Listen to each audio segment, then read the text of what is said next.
శ్రీ తిరుపతమ్మ అమ్మవారి దేవస్థానం ఆంధ్రప్రదేశ్ రాష్ట్రం ఎన్టీఆర్ జిల్లా పెనుగంచిప్రోలు మండలం పెనుగంచిప్రోలులో ఉన్న దేవాలయం. ఈ ఆలయం ఆంధ్రప్రదేశ్ రాష్ట్రంలో ప్రసిద్ధి పొందిన దేవాలయాల్లో ఇది ఒకటి. ఇది సమీప పట్టణమైన జగ్గేపేట నుండి 20 కిలోమీటర్ల దూరంలో ఉంది. పెనుగంచిప్రోలులోని శ్రీ తిరుపతమ్మ అమ్మవారి దేవాలయంలో శ్రీ తిరుపతాంబ శక్తి ప్రతిరూపంగా పూజించబడుతుంది. ఆమె తన భక్తులకు జీవితంలో సద్గుణాలను ఉపదేశించింది. ఆమె పెనుగంచిప్రోలులో అడోగ్గా చేసింది. ముదిరాజ్ పాపమాంబ ఆమెకు ప్రధాన భక్తురాలు.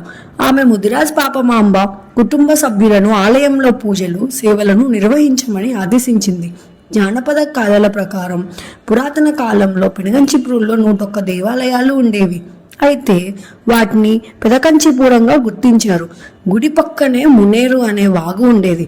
ఈ ప్రవాహం మౌద్గల్య మహర్షి ఆధ్యాత్మిక శక్తించి సృష్టించబడింది కాబట్టి ఈ ప్రవాహానికి అతని పేరు పెట్టారు.